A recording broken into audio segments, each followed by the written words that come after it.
Hey guys, how you doing? How long does the Galaxy Watch Ultra 2 really last when you don't limit its features? That is exactly what I tested for 2 full days.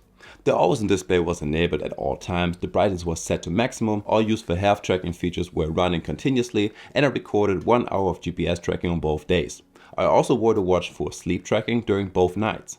The main difference compared to my usual battery test is that I did not recharge the watch after the first day. I did not want to perform two separate 24-hour tests. Instead, I wanted to find out whether the Ultra 2 could actually make it through 2 complete days under the same demanding conditions. So I kept the test running without charging the watch in between.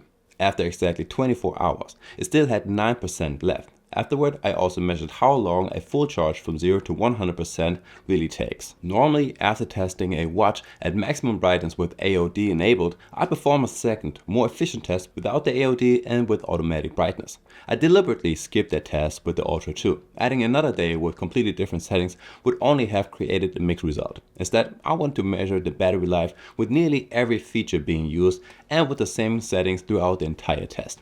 You should be able to get a longer runtime by disabling the AOD and using automatic brightness, but I did not test exactly how much longer it will last this time. I started the test at 11 AM with the battery fully charged to 100%. At 12:30, the watch still had 96% left. I then started a 1-hour GPS workout, and by 1:30, the battery had dropped to 89%.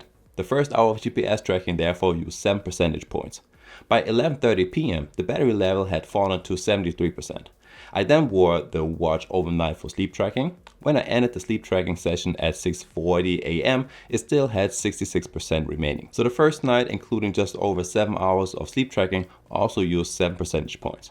At 11 AM, the first full day of testing was complete. After exactly 24 hours, the Ultra 2 still had 55% left. Despite the always on display, maximum brightness, 1 hour of GPS tracking and a full night of sleep tracking, it had only used 45% of its battery. At that point, it was already pretty clear that the watch should also make it through the second day. So I did not pause the test, recharge the watch, or change any of the settings. Every feature continued running exactly as it had on the first day. Before the second GPS workout at 7:15 PM, the battery level was at 42%. After another full hour of GPS tracking, it had dropped to 38%. So this workout used 4 percentage points. The difference compared to the first day is not unusual, since things like GPS reception and how often the display is used can affect battery consumption. Across both workouts, the average consumption was 5.5 percentage points per hour. At 11:30 PM, the watch had 30% left. After the second night of sleep tracking, it was down to 19% at 7 AM. This means the sleep tracking used 11 percentage points during the second night. Once again, this shows that the battery drain is not necessarily identical every single night. The second full day ended at 11 AM. After exactly 48 hours, the Galaxy Watch Ultra 2 still had 9% remaining. It completed 2 full days, including 2 hours of GPS tracking and 2 nights of sleep tracking without being charged for even a single minute in between. Over those 48 hours, the watch used a total of 91% of its battery. If we extend that average battery drain linearly down to 0%, the total runtime would be approximately 52 hours and 45 minutes. At the same average rate, the remaining 9% would have lasted for another 4 hours and 45 minutes. However, that number is only an estimate because the final few percent may drain slightly faster or slower. The reliable result is that under my very demanding test conditions, the Ultra 2 can make it through 2 complete days and still have a small safety buffer left. After the test, I completely drained the watch and also measured the charging speed. After 30 minutes, the battery had reached 23%, and after 1 hour, it was at 43%. A complete charge from 0 to 100% took 141 minutes in total, which is 2 hours and 21 minutes. That is a fairly long charging time for a smartwatch. Short charging sessions are still useful though. Based on the battery consumption from my test, 30 minutes on the charger provides roughly enough power for another half a day.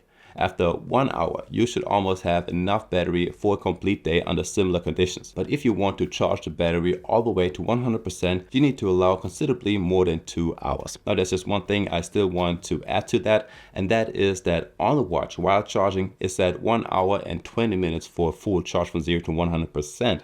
But in actuality, it took more than double that. Now overall, I'm impressed with the battery life of the Galaxy Watch Ultra 2. The AOD was constantly enabled, the brightness was set to maximum, all useful health tracking features were active, and the watch also recorded 2 hours of GPS tracking and 2 full nights of sleep tracking. Even then, it still had 9% remaining after 48 hours. Based on the average strain, approximately 53 hours should be possible under the same conditions. If you disable the always on display and use automatic brightness, you should be able to get noticeably more battery life. However, I do not want to give you a specific number because I did not test that scenario this time. My goal was to use the watch for 2 complete days without making any compromises, and that is exactly what I managed to do. The one clear weakness is the charging time of 2 hours and 21 minutes. But since the watch lasts for 2 full days, charging is still fairly easy to plan. You can simply top it up for 30 to 60 minutes in between. You can find all of my individual test results in the video description. If this video helped you, please leave a like and subscribe to my channel. And I guess with that one being said, I will see you in the next one. Peace.